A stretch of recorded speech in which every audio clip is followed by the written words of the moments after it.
What is up, everyone? It's Quinn here, and in today's video, I'm going to be going through my Week 12 top 30 wide receiver rankings, splitting these guys up into different tiers. If you enjoy the video, do me a huge favor, hit that like button, subscribe. Any questions, feel free to drop them down below. But let's just dive right into tier 1 here. We're going to have 6 wide receivers, and we're going to start off with Amon-Ra St. Brown. He is coming off of by far his best game of the season. The dude just went absolutely nuclear. 11 targets, 11 receptions, 161 receiving yards, and 2 touchdowns, 38.7 PPR points.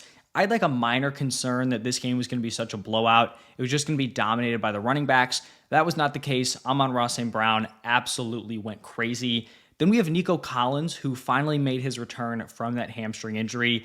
Didn't do anything crazy. 4 for 54. Really unfortunate. He ripped off a crazy long touchdown run. I think on the first play of the game, it ends up getting called back. I'm not overly concerned here. I think he's going to bounce back. We saw how dominant he was early on in the season. One kind of so-so game isn't going to scare me away of Nico Collins. I still think he's going to be a high-end wide receiver one rest of season, especially now with less target competition, right? No Stephon Diggs. He is by far and away the number one here. So high-end wide receiver one moving forward. Then I have Justin Jefferson. Just not a great matchup here. The Bears have allowed the second fewest points per game to the wide receiver position, but it's still Justin Jefferson. You're still firing him up as a high-end wide receiver one. Then I have the back-to-back Rams wide receivers. Now, this is not a very good matchup. The Eagles have allowed the sixth fewest points per game to the wide receiver position, but I just think these guys have been too productive to rank them any lower. In Puka's 3 healthy games, he has gone 7 for 106, 9 for 98, and then 7 for 123 and a touchdown. And then Cooper Kupp in his healthy games is averaging 22.6 points per game. So both of them have been balling out. I think they are very strong plays, even in a somewhat tough matchup. And then the last guy in this tier, actually going to be, going up against the Rams, it is going to be A.J. Brown. He's only the wide receiver 10 in points per game, but I do think he belongs towards the bottom end of this tier 1 area. Now moving into tier 2, going to start off this tier with Tyreek Hill. He's averaging 16.4 points per game with Tua, which isn't quite what we were expecting, but it's not the worst thing in the world. He's still being productive. I still view him as a wide receiver one. It would be nice if we could get one of those boom games, sometime soon. Don't hate the matchup here against the Patriots, especially if he's not going to just be shadowed by Christian Gonzalez. I think Tyreek Hill's fine as a mid-tier wide receiver one play. Then I have George Pickens going up against the Browns. Continues to just be ultra productive with Russ at quarterback. With Russ over the last 4 games, he's averaging 17.7 PPR points per game. I think George Pickens is a very strong wide receiver one at this point. Then I have Malik Neighbors going up against the Bucs. Now, I guess some notable, news here. Daniel Jones, no longer the starter. They are going to be going with Tommy DeVito at quarterback. Now, I don't know if this is a massive downgrade from Daniel Jones. I wouldn't say it's great. I think the disappointing thing is I was hoping that Drew Lock would come in, take over. Not that Drew Lock is amazing or anything, but I feel like he'd at least go out. He was going to sling it. So Tommy DeVito, I feel like the ceiling is definitely a little bit lower here, but it is a really nice matchup here against the Bucs. They're allowing the 6th most points per game to the wide receiver position. So I think Neighbors will be fine. He's still going to be a volume monster. I just don't know if the big play touchdown upside is going to be all that great.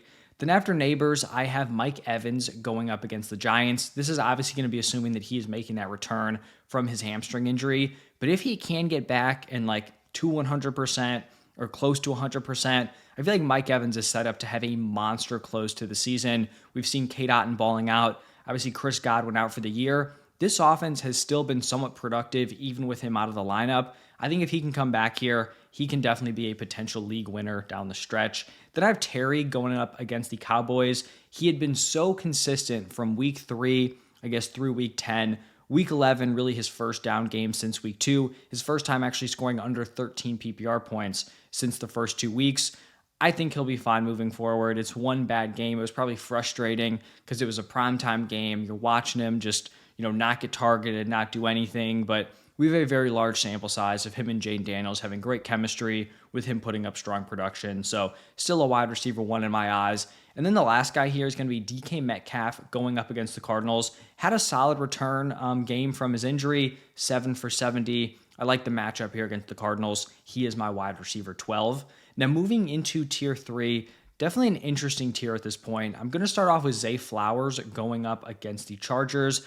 The Ravens, even though this Chargers matchup isn't great on paper, they're still 5th in implied points. Zay Flowers actually had like the rare, somewhat like average game. I think it was like around 11 PPR points. Typically, aside from like week 1, he had just been extreme boom or extreme bust.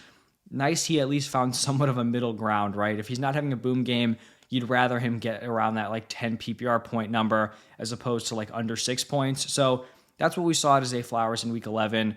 I think he's always live to have one of those monster games. Then I have Courtland Sutton going up against the Raiders. He has been very impressive over the last few weeks. 14 plus PPR points in each of the last 4 games. In those 4 games, he has been targeted 39 total times. So he's commanding volume, he's producing. Bo Nix has looked a lot better during that stretch. Also, he's the clear-cut wide receiver 1, not overly scared of this Raiders matchup. Then I have CeeDee Lamb going up against the Commanders. We now have a 2-game sample size here with no Dak Prescott. First game, he went 6 for 21, not great. This past Monday, he goes 8 for 93, much better. So the offense is not going to look good. There's not going to be a ton of touchdown upside. The ceiling's going to be capped. The floor isn't going to be amazing, but it is still a very, very talented wide receiver who is getting funnel targets, 22 total targets in those 2 games. Not super scared of this Commanders matchup. I think at some point we probably do get a look at Trey Lance. I don't really know if that's going to be much better, but you're just kind of hoping they continue to funnel targets to a guy like CeeDee Lamb. Then I have Juwan Jennings, someone who I had to move up, I feel like a pretty decent amount here. And I do think at this point, it's fair to view him like a tier ahead of a guy like Deebo Samuel. In his last 2 games, he has gone 7 for 93 and then 10 for 91 and a touchdown. He has commanded 11 targets in both of those matchups. When one of the wide receivers has been missing, whether it was Deebo Samuel and like that nuclear 40-point game he had, or Brandon Ayuk now with the torn ACL, Juwan Jennings has stepped up and the dude has produced. I think at this point, we got to put some respect on his name. I view him here as the wide receiver 1 for the 49ers. Then I have Ladd McConkey going up against the Ravens, coming off a really nice week 11, 6 for 123, and I really, really like this matchup here against the Ravens. They've allowed the most points per game to the wide receiver position. I do think we could see Ladd McConkey kind of go on a tear to close out the season. We see it with rookie wide receivers. He's flashed the talent early on. Now if we can just get some of that consistency, I think this nice matchup can kind of jumpstart him in that department. Then I have JSN going up against the Cardinals. And admittedly, I am someone who, wasn't super optimistic that he would kind of carry on the production that we saw in week 9. With no Metcalf, he went 7 for 180 and 2 touchdowns. Metcalf back in the lineup, thought he would kind of fall back down to like that wide receiver 3 flex production we had seen early on in the season. He ends up going 10 for 110, was by far the most productive wide receiver for the Seahawks. That's good to see. Like the matchup here against the Cardinals, I think he's a wide receiver 2 moving forward. And then I have Josh Downs. I was definitely a little bit concerned about Richardson at quarterback. The first 2 games that Downs and Richardson played together, they were not great from Josh Downs. But in his last 2 games, this is including week 11, he's put up 22.2 and 19.4 PPR points. The volume isn't going to be the same, but I do think he has some of that big play upside as long as A-Rich can hit him, which he has been doing in the last couple of starts for him. And then I like the matchup. The Lions have allowed the 8th most points per game to the wide receiver position. Overall, a lot of positives, from this Colts passing attack. Richardson looked a lot better. Downs was producing. I'm cautiously optimistic about him moving forward. I love the player. It's just if he can get supported with that quarterback play. Now looking at tier 4, going to start off this tier with Calvin Ridley going up against the Texans. In his last 4 games, he is averaging 17.5 PPR points per game. He has been very productive. I still have some concerns just about this floor because I feel like at any point, like this Titans offense could just lay a complete clunker, but he's commanding volume. He's been their clear-cut top target. Hopefully he can keep it rolling here against the Texans. Then I have Devonta Smith going up against the Rams. Definitely a faller, and he was someone who was just so consistent through the first 7 weeks. In the first 7 games, he put up 14 plus PPR points in 6 of those games. Unfortunately, over the last 2, he has combined for 10.3 total points. So I do think once A.J. Brown is back, healthy, the ceiling and floor both kind of take a significant hit. So still a talented player on a good offense, but more in like that back end wide receiver 2 range, at least this week with all the teams on bye. Then I have Marv going up against the Seahawks. He's pretty much been the definition of boom or bust. He has 5 games with 15 plus points. He has 5 games with under 6 points. You're just kind of hoping this is a matchup he can have a nice game in. I also think, rookie wide receiver coming off the bye week could potentially, jumpstart him or just, give him a boost rest of season. Then I have Debo going up against the Packers here. He has put up 10.4 points per game in 3 games without Brandon Ayuk. I thought Debo Samuel had a really nice runway to be a fantasy wide receiver 1 once Brandon Ayuk went down. That just has not been the case. Jawan Jennings has been the guy who stepped up. He's balling out. So Debo, in my opinion, looks more like the number 2 option there, in the wide receiver room. Then I have Jaden Reed going up against the 49ers. Had a fine game just because he got into the end zone. His route participation is beginning to become concerning. He was at a 60% route participation in week 11. I think a few weeks ago, you could kind of excuse it. I think he was dealing with an ankle injury. It just seems like that's what we're dealing with here. Like you have Romeo Doubs, Christian Watson running more routes, and he was never someone who was like locked into the wide receiver 1 or wide receiver 2 routes, but it was at least a lot closer.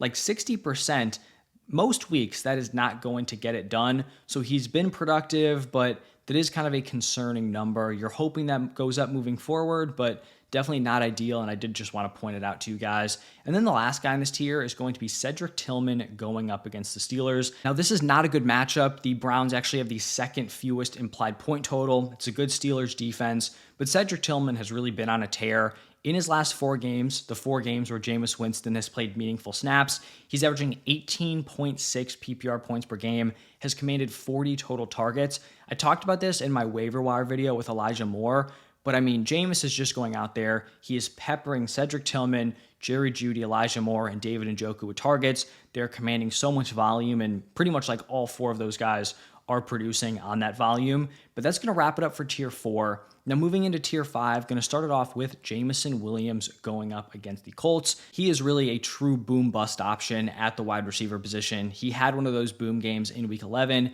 4 for 124 and a touchdown. His production is really just going to come down to, does he rip off that big play touchdown? If he does, he's going to be a hit in your lineup. If he doesn't, the production is probably going to be underwhelming. Then I have Jerry Jeudy going up against the Steelers. Kind of already mentioned him, but in his last 3 games, he has put up 12.9, 14.3, and 26.2 points. In his last 3 games, he has commanded 30 total targets. So just another one of those Browns weapons getting force-fed. Then I have Jacoby Myers going up against the Broncos.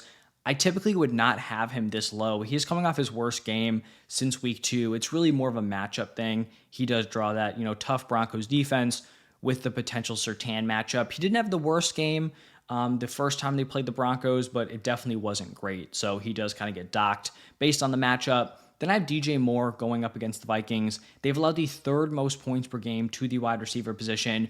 We did see this Bears offense kind of have a bounce back. DJ Moore finally had a decent game. Caleb looked solid. We'll see if that can hold up against a Vikings defense that has made some very good quarterbacks look very human. And then the last guy in these rankings is going to be Quentin Johnston going up against the Ravens. Like I talked about with Ladd, they've allowed the most points per game to the position. I wouldn't say I feel great starting QJ. He's definitely hitting the touchdown department, 6 touchdowns in his 7 healthy games. It's very frustrating watching him because he is getting into the end zone, but it seems like the man cannot make a play unless it's like completely uncontested. Like anything close to a 50-50 ball, it is not 50-50. Like that man is not coming down with it. It seemed like there were like 3 or 4 passes from Herbert where it's like, they're not easy plays, but they're plays where you would at least like to see a few of them made.